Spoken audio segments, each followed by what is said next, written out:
Wednesday, the 20th week in Ordinary Time, Jesus told his disciples this parable. The kingdom of heaven is like a landowner who went out at dawn to hire laborers for his vineyard. After agreeing with them for the usual daily wage, he sent them into his vineyard. Going out about 9 o'clock, he saw others standing idle in the marketplace, and he said to them, "You too go into my vineyard, and I will give you what is just." So they went off. And he went out again around noon and around 3 o'clock and did likewise.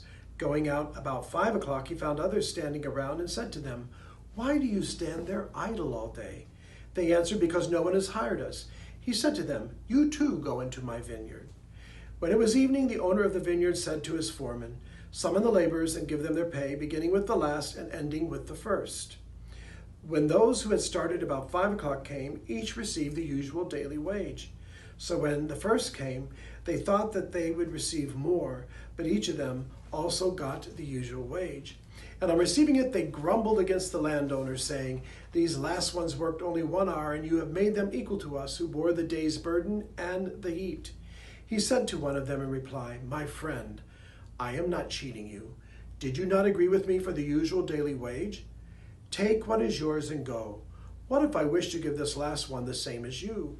Or am I not free to do as I wish with my own money? Are you envious because I am generous? Thus the last will be first, and the first will be last." The Gospel of the Lord. Praise to you, Lord Jesus Christ. This gospel passage is a nightmare for a union negotiator. Certainly they would have a fit over this and how that would fit into union contracts. Certainly, this gospel is one of those gospels that shows us how much Jesus turns everything upside down in our lives and in the way we think. We would naturally think, well, of course, I worked longer, I should get more. We fall into that trap in the church too.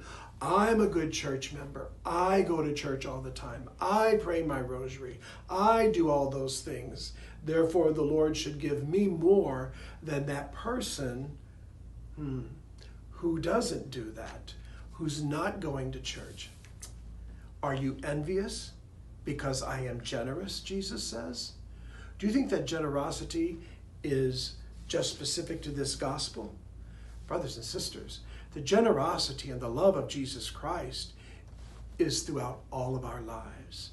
We need to open our eyes to see the generosity of him. If you're able to do the things of working all day long, as those men were, we should be able to do that in our lives.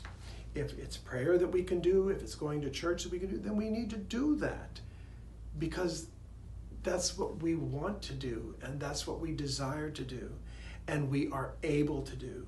Not everyone's able to do the same things as we are.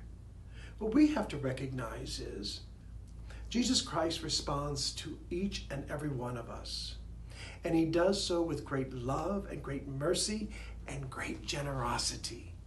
We can't look at somebody else and say, "See what I did, but look what they got." No. The Lord looks at each of us with eyes of love, with a generous spirit and a generous heart that pours out his abundant blessings and life upon all of us.